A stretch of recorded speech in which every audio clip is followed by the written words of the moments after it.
Bismillahirrahmanirrahim. Assalamualaikum warahmatullahi wabarakatuh. Perkenalkan, nama saya Nurul Fadilah dengan NIM 23060200023 dari kelas 6A Tadis IPA FTIK UIN Salatiga. Video ini dibuat guna memenuhi ujian tengah semester mata kuliah Kapita Selekta IPA yang diampu oleh yang terhormat Ibu Feni Widianti MPD. Melalui video ini, saya akan mempresentasikan dan menjelaskan mengenai sistem ekskresi pada manusia. Selamat menyaksikan. Berikut ini adalah peta konsep, di mana yang akan dibahas dalam sistem ekskresi pada manusia, diantaranya terdapat pengertian sistem ekskresi, organ ginjal, paru-paru, kulit, dan hati. Pertama, mengenai pengertian sistem ekskresi. Sistem ekskresi merupakan salah satu mekanisme tubuh untuk mengeluarkan zat-zat sisa metabolisme yang sudah tidak digunakan lagi oleh tubuh. Sisa metabolisme yang dikeluarkan melalui ekskresi disebut ekstret. Ekstret ini berupa senyawa-senyawa yang bersifat beracun, seperti air beserta zat yang terlarut di dalamnya, garam-garam mineral, dan pigmen empedu.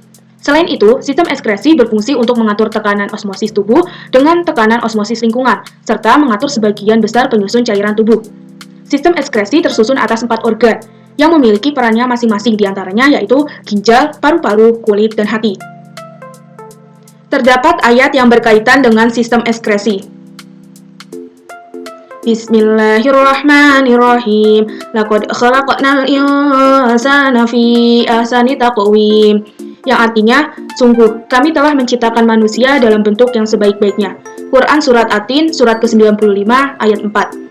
Ayat tersebut dijelaskan bahwa Allah telah mendesain organ-organ sistem ekskresi dan organ-organ tubuh manusia yang lain dengan begitu rapi dan tertata, serta memiliki struktur tersendiri yang berkaitan dengan fungsinya, sehingga proporsi kerjanya sungguh luar biasa.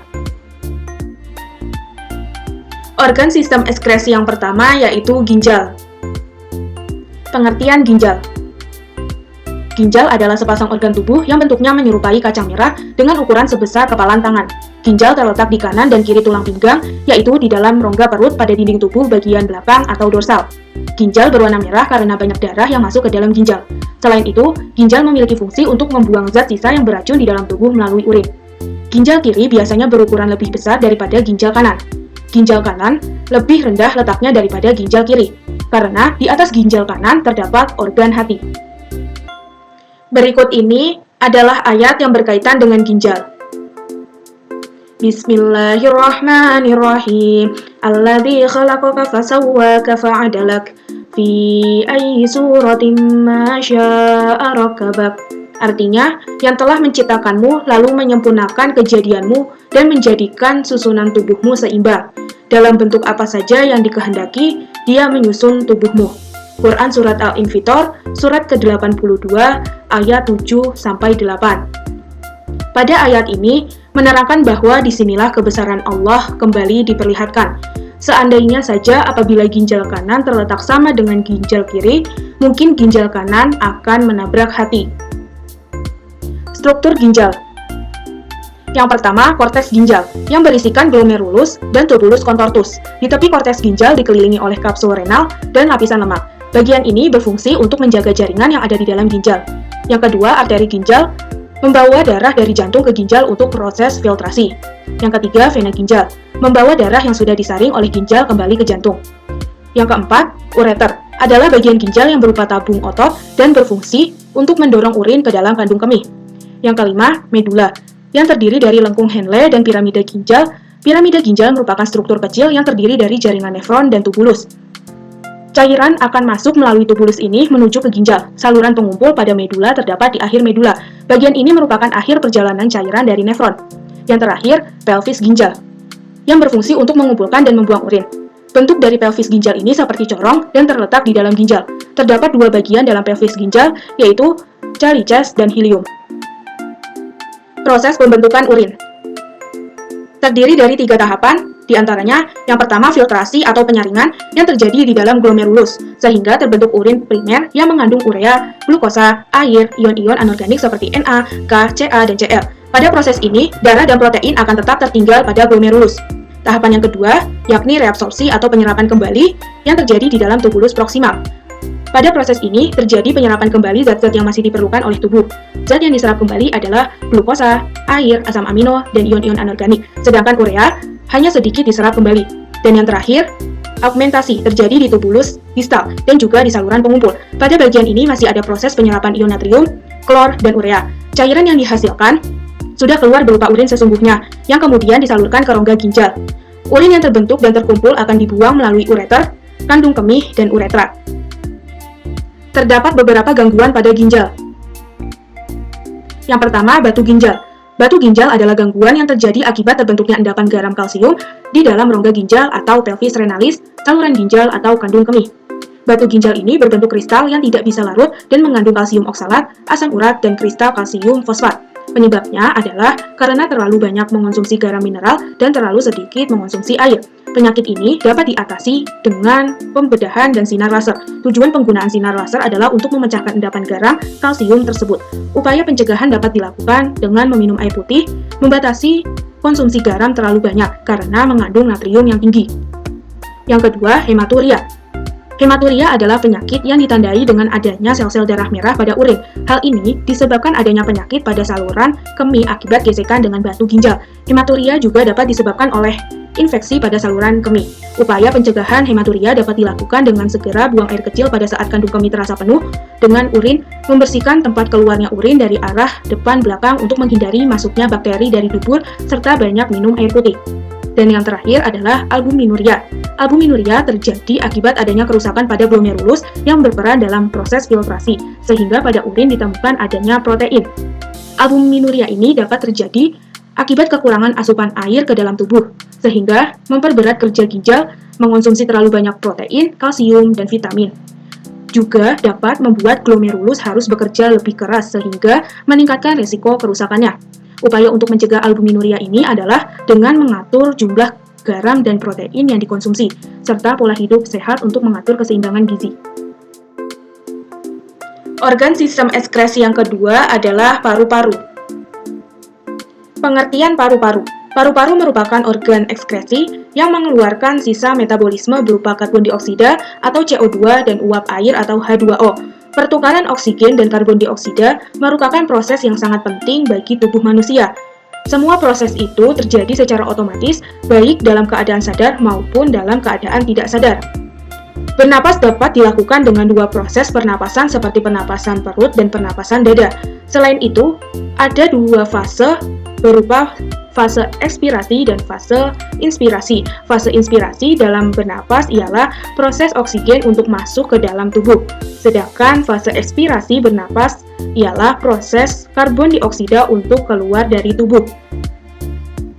Terdapat ayat yang berkaitan dengan paru-paru. Bismillahirrahmanirrahim. Wa ammal ladzina syaqu fa finnari lahum fiha zafirun wa syahiq. Yang artinya, maka adapun orang-orang yang sengsara, maka tempatnya di dalam neraka. Di sana mereka mengeluarkan dan menarik nafas dengan merintih. Quran Surat Hud, surat ke-11, ayat 106.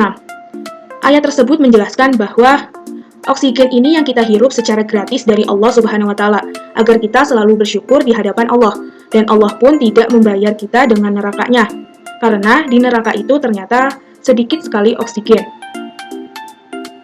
Struktur paru-paru terdiri atas yang pertama, trakea. Trakea merupakan lanjutan saluran nafas dari laring, sebagai perantas antara laring dan bagian paru-paru lain. Trakea sebagai batas antara sistem respirasi bagian bawah dan bagian atas, yang memiliki fungsi untuk mengalirkan udara dari laring menuju paru-paru.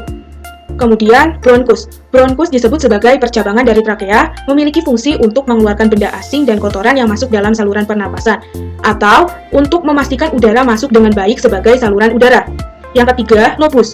Lobus diantaranya 3 di bagian kanan dan 2 di bagian kiri. Lobus pada paru-paru kanan dipisahkan oleh patahan miring dan patahan lurus, sedangkan paru-paru kiri dipisahkan oleh patahan lurus. Yang keempat, alveolus, atau disebut juga dengan kantung udara yang muncul dari bronkiolus. Alveolus ini berfungsi sebagai tempat oksigen dan karbon oksida saling tukar-menukar. Yang terakhir, pleura adalah membran tipis dengan lapisan ganda yang melapisi bagian paru-paru. Proses pengeluaran CO2 atau karbon dioksida dan uap air atau H2O. Yang pertama, karbon dioksida, hasil metabolisme sel diikat oleh hemoglobin dalam plasma darah dengan membentuk ion bikarbonat. Yang kedua, darah yang kaya CO2 atau karbon dioksida masuk ke dalam jantung kemudian dialirkan ke paru-paru. Yang ketiga, saat darah dalam pembuluh kapiler di paru-paru dan dekat alveoli terjadilah difusi. Difusi adalah proses perpindahan molekul gas dari konsentrasi tinggi ke konsentrasi rendah. Selanjutnya yang keempat, sel darah memiliki konsentrasi gas CO2 atau karbon dioksida yang lebih tinggi sehingga dipindah ke alveoli. Yang kelima, sebaliknya, alveoli memiliki konsentrasi oksigen lebih tinggi sehingga oksigen dipindahkan ke sel darah. Dan yang terakhir, setelah itu karbon dioksida dan uap air dikeluarkan melalui hidung. Gangguan pada paru-paru sebagai berikut. Yang pertama, asma. Asma adalah gangguan pernapasan yang disebabkan oleh bronkospasme. Bronkospasme merupakan sebuah kondisi ketika otot-otot lapisan saluran udara atau bronkus di organ paru-paru mengalami kejang atau kontraksi, sehingga mengencang. Asma merupakan penyempitan pada saluran pernapasan utama pada paru-paru. Gejala penyakit ini ditandai dengan susah untuk bernapas atau sesak napas. Asma tidak menular dan dapat bersifat menurun. Kondisi lingkungan yang udaranya tidak sehat atau telah tercemar akan dapat memicu serangan asma. Kemudian yang kedua yaitu tuberkulosis atau TBC. TBC ini adalah penyakit yang disebabkan oleh bakteri Mycobacterium tuberculosis. Bakteri ini dapat menyerang paru-paru sehingga pada bagian dalam alveolus terdapat bintil-bintil. TBC dapat menyebabkan kematian, sehingga penanganan terhadap penyakit ini harus dilakukan dengan tepat dan rutin. Sebagian besar orang yang terinfeksi oleh bakteri tuberkulosis ini akan menderita TBC tanpa mengalami gejala. Apabila penderita tidak segera menerima pengobatan, maka akan berkembang menjadi aktif tuberkulosis. TBC dapat diatasi dengan terapi. Organ sistem ekskresi yang ketiga yakni kulit. Pengertian dari kulit. Kulit merupakan organ ekskresi yang mengeluarkan sampah nitrogen berupa urea dalam bentuk keringat. Kulit berfungsi untuk melindungi jaringan di bawahnya dari kerusakan-kerusakan fisik karena gesekan, penyinaran, kuman-kuman, dan zat kimia. Selain itu, kulit juga berfungsi untuk mengurangi kehilangan air, mengatur suhu tubuh, menerima rangsangan dari luar, dan sebagai organ ekskresi. Allah berfirman, yang berarti, sungguh orang-orang yang kafir kepada ayat-ayat kami, kelak akan kami masukkan ke dalam neraka. Setiap kali kulit mereka hangus, kami ganti dengan kulit yang lain, agar mereka merasakan azab. Sungguh Allah Maha Perkasa, Maha Bijaksana. Quran Surat An-Nisa, Surat keempat, ayat 56. Ayat tersebut menjelaskan bahwa Allah Subhanahu wa Ta'ala menciptakan kulit dengan struktur dan sistem yang luar biasa. Secara topografis, kulit manusia sangat berbeda dengan kulit berbagai jenis makhluk lain, seperti hewan mamalia dan reptil. Sebagaimana kulit hewan memiliki banyak bulu yang melapisi sebagian besar permukaan kulit tubuhnya, sedangkan pada kulit manusia, bulu tidak menyebar dengan kuantitas yang rata di seluruh permukaan kulit. Struktur kulit terdiri atas yang pertama, epidermis. Lapisan epidermis tidak memiliki pembuluh darah. Epidermis sendiri terdiri dari beberapa lapisan sel yang disebut stratum. Stratum ini terdiri dari stratum corneum, lucidum, granulosum, spinosum, dan basal. Kemudian yang kedua, dermis. Dermis ini untuk mendukung epidermis dan memiliki struktur yang lebih kompleks. Struktur penyusun dermis terdiri dari serat elastis, serat retikular, dan serat kolagen. Yang ketiga, hipodermis. Hipodermis berada di bawah lapisan dermis dan berfungsi melekat kulit dengan otot atau tulang menyuplai pembuluh darah dan mempersarafi kulit. Proses pengeluaran keringat yaitu yang pertama, ketika tubuh banyak bergerak atau terkena sinar matahari, sel tubuh akan bekerja keras untuk menghasilkan energi. Proses menghasilkan energi ini akan membuat suhu tubuh naik dan memberi rangsangan kepada hipotalamus. Kemudian yang kedua, hipotalamus kemudian memberi rangsangan lanjutan kepada saraf simpatik yang berada di sumsum tulang belakang. Yang ketiga, saraf simpatik memberi sinyal gelombang ke seluruh kelenjar keringat di tubuh bahwa suhu tubuh sedang tinggi. Dan yang terakhir, kelenjar keringat kemudian akan memproduksi keringat agar menurunkan suhu tubuh. Keringat ini mengandung kotoran dan zat-zat sisa yang tidak terpakai lagi di dalam tubuh. Gangguan pada kulit. Yang pertama, jerawat. Jerawat adalah suatu kondisi kulit yang ditandai dengan terjadinya penyumbatan peradangan pada kelenjar minyak. Kemudian yang kedua, terdapat biduran. Biduran ini disebabkan oleh udara dingin, alergi makanan, dan alergi bahan kimia. Biduran ditandai dengan timbulnya bentol-bentol yang terasa gatal. Yang ketiga, biang keringat. Terjadi karena kelenjar keringat tersumbat oleh sel-sel kulit mati yang tidak dapat terbuang secara sempurna. Organ sistem ekskresi yang terakhir ialah hati. Pengertian dari hati. Hati merupakan organ ekskresi yang memiliki kemampuan menetralisir racun dan menghasilkan getah empedu. Hati memiliki peran dalam mengubah NH3 atau amonia menjadi urea yang nantinya akan dibuang melalui kulit dan ginjal. Hati merupakan kelenjar terbesar dalam tubuh manusia, terletak di dalam rongga perut sebelah kanan dan di bawah diafragma. Dalam Quran Surat Ali Imran, Surat ketiga ayat 191, Allah berfirman yang artinya yaitu orang-orang yang mengingat Allah sambil berdiri, duduk, atau dalam keadaan berbaring, dan mereka memikirkan tentang penciptaan langit dan bumi seraya berkata, ya Tuhan kami, tidaklah Engkau menciptakan semua ini sia-sia. Maha suci Engkau, lindungilah kami dari azab neraka. Ayat tersebut menjelaskan bahwa sungguh luar biasanya Allah Subhanahu wa Ta'ala menciptakan organ-organ seperti hati, di mana hati mampu mengubah amonia, yakni zat yang bersifat racun, menjadi urea, menjadi zat yang tidak beracun. Allah layaknya menciptakan penetralisir racun di dalam tubuh kita sendiri sehingga menjadi aman dan tidak berbahaya bagi tubuh kita. Allah telah mendesain dengan begitu rapi, di mana setiap yang Allah ciptakan pasti akan ada manfaatnya. Fungsi hati di antaranya yaitu yang pertama sebagai tempat untuk menyimpan gula dalam bentuk glikogen, yang kedua menetralkan racun yang masuk ke dalam tubuh dan membunuh bibit penyakit. Yang ketiga, mengatur kadar gula dalam darah. Yang keempat, sebagai tempat pengubah provitamin A menjadi vitamin A. Yang kelima, menghasilkan empedu yang berguna untuk mengemulsikan lemak. Yang keenam, menguraikan molekul hemoglobin tua. Yang ketujuh, menghilangkan hormon-hormon berlebihan, membentuk protein tertentu dan merombaknya. Dan yang kedelapan, pembentukan serta pengeluaran lemak, juga kolesterol. Proses sistem ekskresi pada hati. Pertama-tama, di dalam hati, sel darah merah yang sudah rusak akan dirombak. Kandungan hemoglobin pada sel darah merah yang rusak lalu diuraikan menjadi senyawa hemin dan protein globin. Hemoglobin sendiri merupakan protein pada sel darah merah yang berfungsi untuk mengikat oksigen. Protein globin hasil perombakan sel darah merah lalu akan diuraikan menjadi asam amino yang bisa digunakan untuk membentuk sel darah merah yang baru. Sementara itu, senyawa hemin akan diubah menjadi biliverdin dan zat besi. Zat besinya akan dibawa ke sumsum merah tulang untuk dipakai membentuk hemoglobin baru. Sementara biliverdinnya akan diubah menjadi bilirubin. Berikut ini terdapat beberapa gangguan pada hati, yaitu yang pertama, hepatitis. Hepatitis ini adalah radang hati yang disebabkan oleh virus.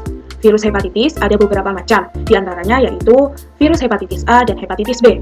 Hepatitis yang disebabkan oleh virus hepatitis B lebih berbahaya daripada hepatitis yang disebabkan oleh virus hepatitis A. Pencegahan dapat dilakukan dengan memberikan vaksinisasi.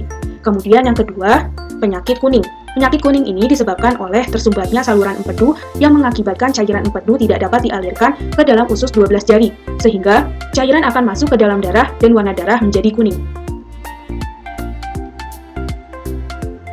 Sekian yang dapat saya sampaikan, kurang lebihnya mohon maaf. Semoga dapat bermanfaat. Wabillahi taufiq wal hidayah. Assalamualaikum warahmatullahi wabarakatuh.